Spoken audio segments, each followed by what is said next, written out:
It's much better. Good afternoon.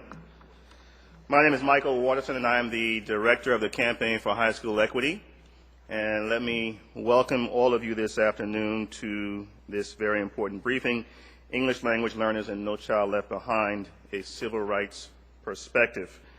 By way of introduction, let me just briefly share with you a little bit about the Campaign for High School Equity so you get a somewhat deeper sense of who we are and what we are. We are a coalition of 9 of the major civil rights organizations around the country, organizations representing the interests of communities of color. And perhaps most important, these are organizations that have a very long history fighting not only for civil rights in America, but for broader human rights and for the deepening of democracy. Our coalition members include organizations like NCLR, the National Council of La Raza, the NAACP, the National Urban League, the Southeast Asian Resource Action Center, and the list goes on. A number of our member organizations are with us today, and they will be sharing their perspectives with you on this important issue.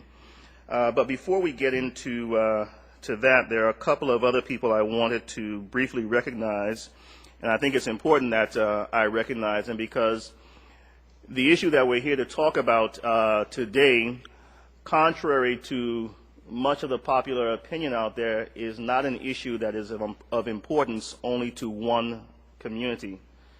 This is not an issue that's only of importance to Hispanic Americans. This is not an issue that's only of importance to African Americans who are recent immigrants to this country. This is a uniquely American issue, and to the extent that we place ourselves in the gap in terms of strengthening No Child Left Behind so that it serves all children properly, the degree to which we serve the needs of our English language learners is actually central to what we're trying to do.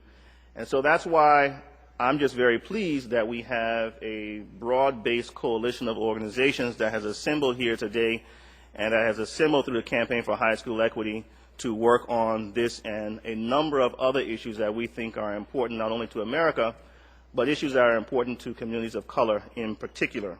So I just wanted to share that with you regarding the Campaign for High School Equity. I'm also very pleased to recognize here this afternoon there are a number of members of the Board of Directors and also state directors with one of our member organizations, namely the League of United Latin American Citizens, LULAC. And if those members who are from the LULAC Board of Directors and who are state directors, if you all would just briefly stand, I'd like you to be recognized and to thank you for being here with us.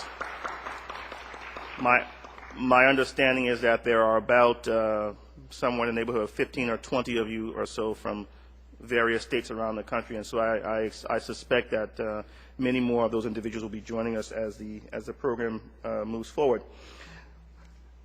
With that said, I also want to recognize some of my colleagues in the Campaign for High School Equity.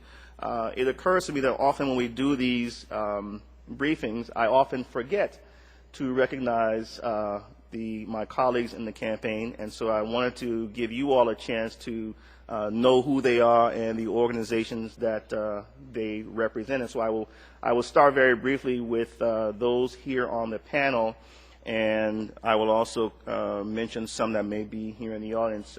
First, to my immediate left is Mr. Victor Good, who is the Assistant General Counsel for the National Association for the Advancement of Colored People. Thank you, Victor. Next to Victor is Mr. Peter Zamora, who is Regional Counsel with the Mexican American Legal Defense and Education Fund. Thank you, Peter. Next to Peter is Pitsamai Ui. Pitsamai is the board chair for the Southeast Asian Resource Action Center. She is also on the staff of the Education Development Center in Boston, Massachusetts. And then last but certainly not least is, in there is Mr. Brent Wilkes, who is the Executive Director of LULAC here in Washington, D.C. Thank you, Brent. I imagine later in the program we will be joined by representatives from the National Urban League and some of our other partner organizations. Towards the end of our program this afternoon, as we get into the question and answer part, those individuals will probably introduce themselves as they seek to add to the dialogue this afternoon.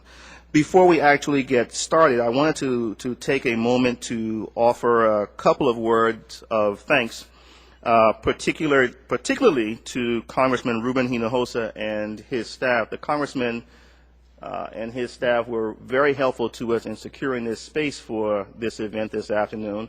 And I might also point out that on these issues, Congressman Hinojosa and Congressman Mike Honda have been consistent leaders and friends to those of us who are progressive-minded and forward-thinking on these issues. And we're just very, very pleased that they consented to be here with us.